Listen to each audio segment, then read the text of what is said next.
So, ayan na po ating finished product na ating bagnet sinigang. Ayun, sinipirit ko yung sabaw para siyempre crispy. Ayan siya. Hello po mga kaibigan. Mga kaibigan po. Andito po ako sa dirty kitchen kasi umuulan. Tsaka hapon na ngayon, dapat kami ng ito inulit o share ko sa inyo. Ngayon, kasi naglilinis po ako sa aking pinagbablagan dati, inaalis ko yung mga plates at saka yung mga kaserola. Kasi dito muna po tayo sa kitchen. Ayan, narinig ang ulan. Dapat kanina tanghali po ito iluluto ko. Halika, samahan niyo ako, magbibigay tayo ng bagnet sinigang. Isisigang po natin siya sa labanos at saka damo ng mustasa. Sigurado po napakasarap ito. So, ito po yung napili ko. Napili ko yung daily, pero hindi natin iluluto lahat na isasama sa sinigang. So, ayan. Nilinisan ko na siya. Ayan siya.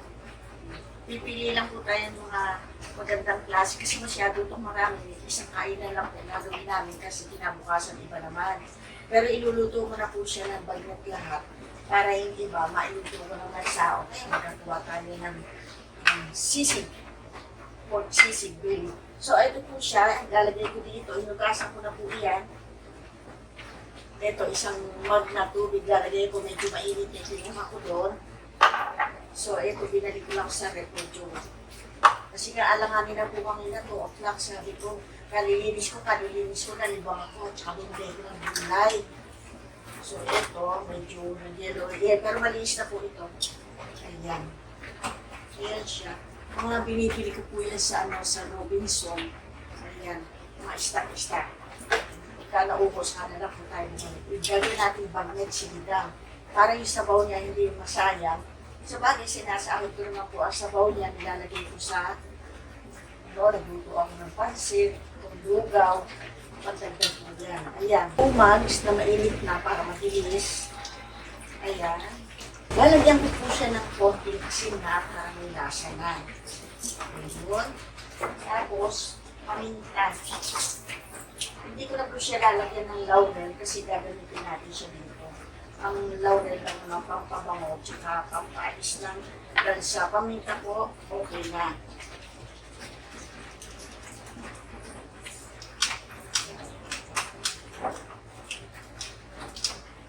Pakukuluan lang natin siya. Tapos, i-crispy natin siya mamaya.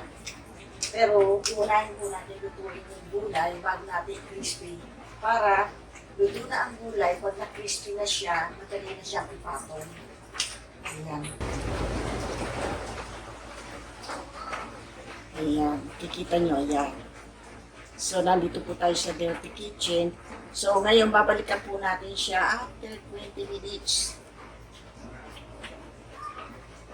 Ayan. Ito po yung labanos, pero hindi ko siya ilalagay lahat dahil pang isang kain nila. Tsaka ito din, isang anuhan lang, hatiin ko siya, may sitaw. Ito, sigarilyas, lalagay ko lahat kasi madali naman siyang masira. So, yan po ating gulay. Tapos, lalagyan ko po siya ng kamatis, ang kamatis ginto, at saka 2 sibuyas. Mamaya, at pwede ko na po isabay na yung dito. Maglalagay na po ako. Hihipon ko dyan. Ayan, direct, gayatin ko na po siya. Ayan. So, nakita niyo yung dirty kitchen ko. Iikot ko kayo kung saan yung sinabi ko sa inyo naglilinis ako. Na-arrange ko. Ayan. So, lalakasan ko na siya. Ayan. So, ayan po yung dirty kitchen ko na sinasabi sa inyo. Pakikita ko na nga sa inyo. Ayan po yung pinaglulutuan ko. Ayan o, nakatambak. Hinugasan ko po isa-isa yan. Ayan. At ipipix ko doon. Diba dati mga kasirola po iyan. Pero nilagay ko po sa aking yung pinakabodega. Pakikita ko na lang sa inyo mamaya. Ayan. Ayan. So, kita nyo na. Kaya nasa dirty kitchen muna tayo ngayon. See you later. Ayan. Mahila na ulan. Hinibay-hibay ko na po siya. Ito yung labanos. Ayan. Ito, ano siya, sitaw at sigarilyas. So, ito naman po yung mustasa. Hindi ko siya nilagay lahat kasi isang kainan lang. Dinner. Buti kung lunchtime, pwede may tira kakainin sa gabi. Pang dinner na lang po ngayon. At bukas, iba naman. So, eto, naka 30 minutes na. Hindi ko na sa inyo pinakita yung chinek ko. Low fire siya.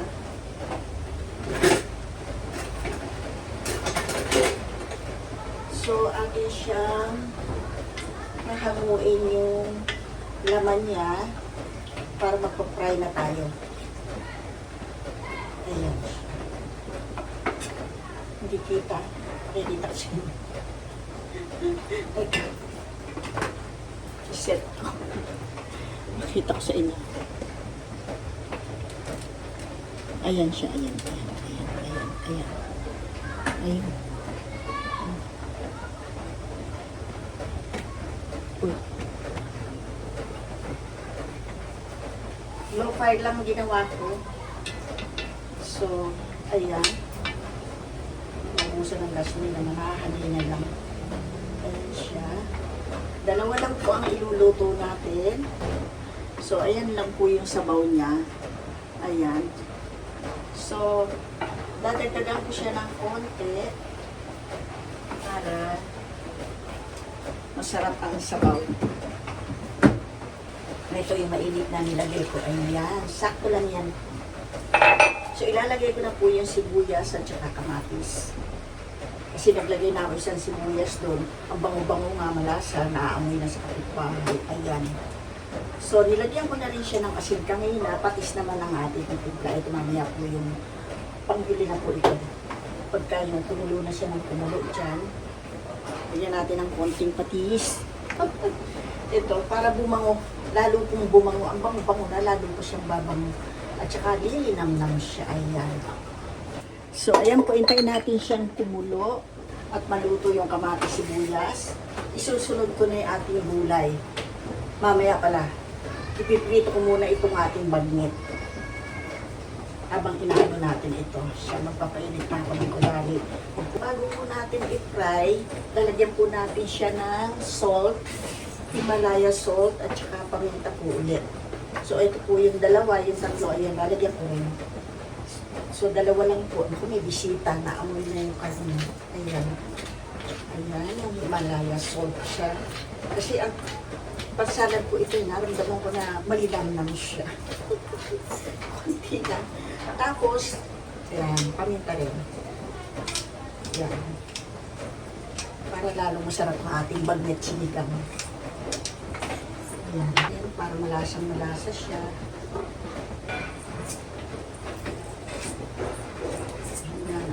Madulas, basa kami ko. Ayan.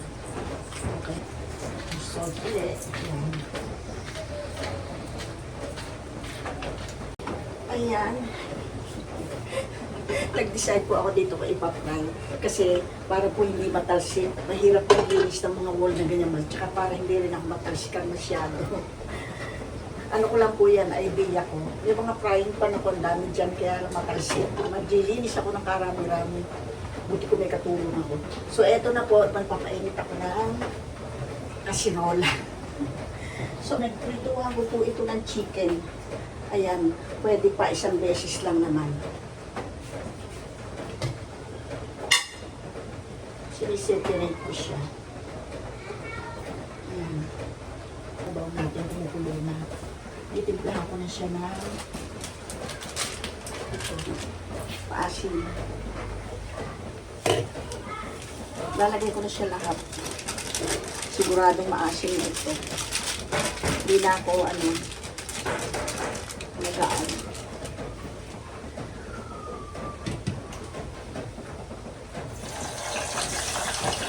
O, diba? Yan, diba? Yan. Sabi sa inyo, ito.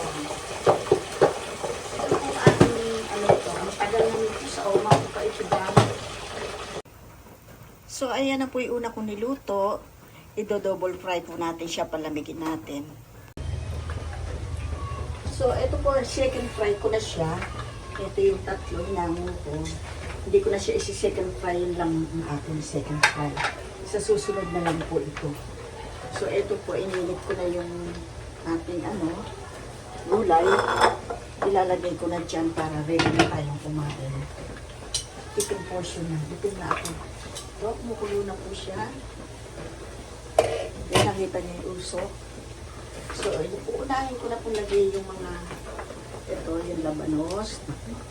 Kabango. Ayan. Sunod-sunod na yan sitaw, tsaka sigarilyas. Medyo matagal yan sigarilyas. Kailangan lutuin natin yan. Ayan. Yung sili, ayan, babaliin ko yung isa para may anghang. Hindi ko alam kung maanghang siya. Ayan. Ilalagay na rin natin yung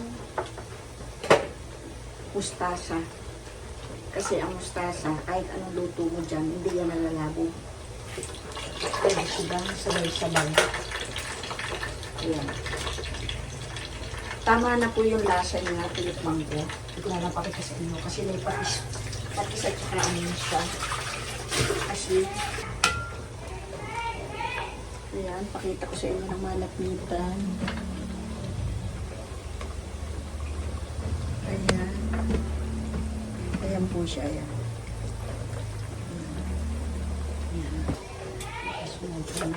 Baka sumobra ng crispy. Ayun, sakto lang. Ayun. Yung kabila naman. Try na muna natin itong kumulo. Ayan. Pagsandok na ako ng kanin, doon na lang tayo sa kabila kakain din. Punong-puno po ito. Yung aking mga abubot. Medyo matagal to. Kasi yung sigarilyas matagal maluto. At saka itong sitaw. So, ayan na po, naluto na natin. Na-fry na natin ng double fry. Yung dalawa nasa ibabaw. Ayan. Tapos, ito naman po yung ating sinigang bagnet. Sasandukan ko na. So, ayan na po ating finished product na ating bagnet sinigang. Ayun, siniperate ko yung sabaw para siyempre crispy. Ayan siya. Ito na, kakain na po tayo. Ayan. Ginupit ko na po siya. Ayan, gupit-gupit lang. Ayan, kung ganahan, kainin pa isa sa anak ko. Ayan. Eating portion na po.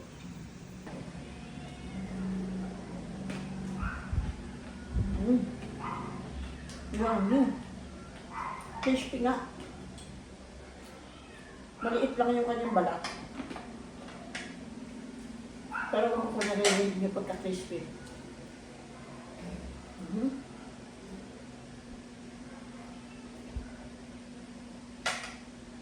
May alien. Ito nga.